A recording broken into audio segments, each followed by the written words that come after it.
Hello guys, welcome back to our new video. तो कैसे हो आप सभी? होप सो आप सभी अच्छे होंगे। तो आज का जो हमारा प्रश्न है वह है थ्यूसिडाइडस का एक इतिहासकार के रूप में मूल्यांकन और थ्यूसिडाइडस के इतिहास की मुख्य विशेषताएं। तो चलिए स्टार्ट करते हैं आज की हमारी वीडियो। देखिए, थ्यूसिडाइडस का नाम इतिहास में अविस्मरणीय तथा चिरस्थायी है। वह हेरोडोटस से 24 वर्ष छोटा था, किंतु उसकी लेखनी में बेहद अंतर है।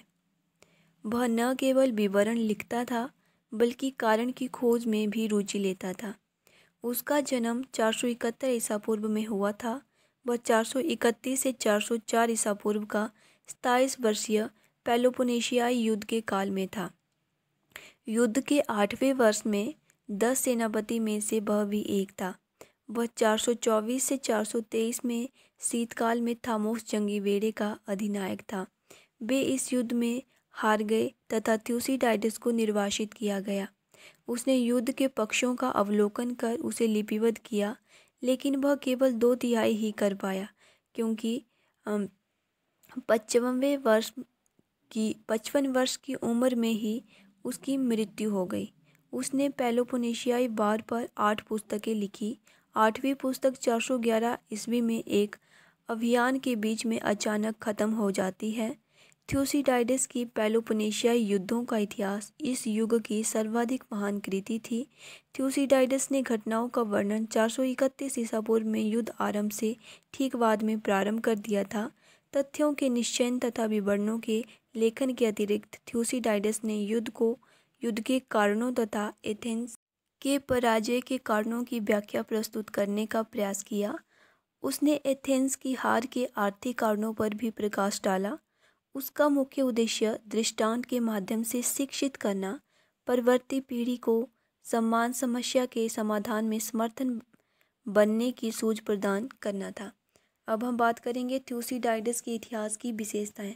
नंबर 1, थ्यूसिडाइडस ने हेरोडोटस से भिन्न घटनाओं के विवरण किए, जिनमें कालक्रम को कार्यकरण के साथ संबद्ध किया गया। नंबर 2, उसकी लेखनी में घटनाओं के विवरण के साथ साथ राज्य की अर्थव्यवस्था, राजनीति और अर्थव्यवस्था में राजनीतिक विद्वेष खूब इंगित किया गया।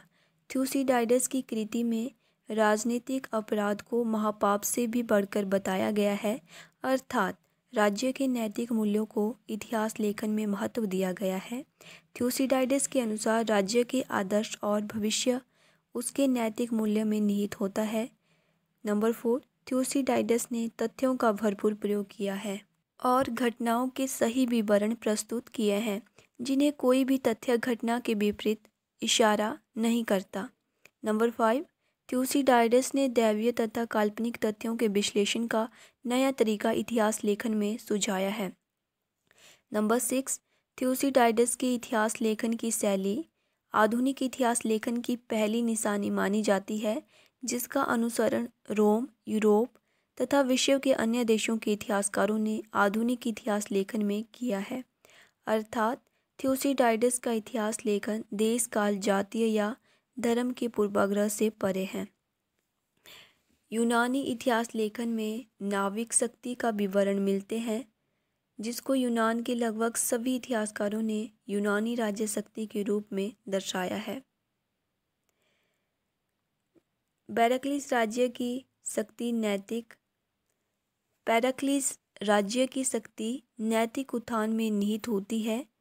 यह विवरण थ्यूसिडाइडस के इतिहास लेखन में पहली बार दिए गए थे, जिसमें राजा की शक्ति, कानून, दंड, व्यवस्था, अधिनायकवाद तथा जनतंत्र आदि का उल्लेख किया गया है। इतिहास के यह ग्रंथ राजशक्ति के विवरण भारतीय इतिहासकार चाणक्य के लेख में मिलते जुलते हैं। सालवेल के अनुसार थ्यूसिडाइडस तथ्यों के जगत में भ्रमण करता है, जिसका अनुसरण लगभग सभी यूनानी इतिहासकार करते हैं, अर्थात तथ्य आधारित इतिहास यूनान के इतिहास की पहली देन है। तो गाइस, ये थी आज की हमारी वीडियो। आशा करती हूँ आप लोगों को वीडियो अच्छी लगी होगी।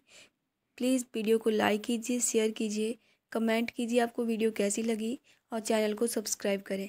Thank you so much.